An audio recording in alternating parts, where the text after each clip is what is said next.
Welcome back. We hope you enjoyed our segment with Frida. And we've now had the Democratic Party chairman for Pitkin County and the Republican Party chairman, in both cases chairwomen, to talk about our lack of civility and perhaps offer some suggestions on how we can create more civility. The environment here in Aspen is relatively tame. We do have our moments of excitement, but under the leadership of Frida and Blanca, you know, it's relatively contained. But they do keep their toe in the national water, and I think you see they attend the conventions and they know what's going on, and they understand that we've got to bring more civility to government. One of the areas where we lack civility, which does bother me quite a bit, and this is going to be my final piece on the deficit and on the budget, relates to the deficit part. As we said before, the deficit is growing every second, growing by billions every day, literally. And periodically, we have to have a conversation about what that debt ceiling is. Again, what's our credit card limit? What's our credit card limit as a country? And can it be raised or not? Now, there's a lot of factors that go into how much it should be raised, et cetera, et cetera. But there's been some lines drawn in the sand of late, and this conversation has been about whether or not the time of the deficit conversation should be the time for harsh rhetoric about fixing the budget and fixing other problems.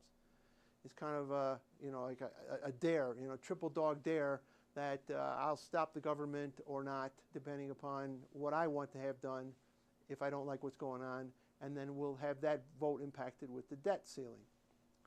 Now, again, on this show, we don't take positions, and I'm not trying to say who's right and who's wrong, but I do want to suggest this to you, and this is what I find to be very unfortunate in the rhetoric and in the politics and in the fact that we don't have compromise these days. Right now, we have been in a period of time when the Republicans, and particularly the Tea Party element of the Republican Party, has been accused of trying to shut down government, and in fact shutting down government, and all the rhetoric about how harmful that might be to the system or not. Well, if you look back to when President Bush was in office, the Democrats were doing the same thing. In fact, President Obama gave floor speeches, has been quoted for his attacks on increasing the debt ceiling when President Bush was in office. So this is the part that I find most disingenuous and representative of the dysfunction and the polarization. It's not really a legitimate conversation about the debt ceiling at any point in time, and both parties are equally to blame. So at some point we have to decide that perhaps the debt ceiling is not the place to have this conversation. If one party was doing it, maybe we could drill down and figure out why they're doing it and perhaps why they were wrong. But now you have both parties doing it. Both parties, when they're in power, defend the right of the president to increase the debt ceiling. Both parties, when they're out of power, attack that, attack it vigorously, and threaten government shutdowns to surround this.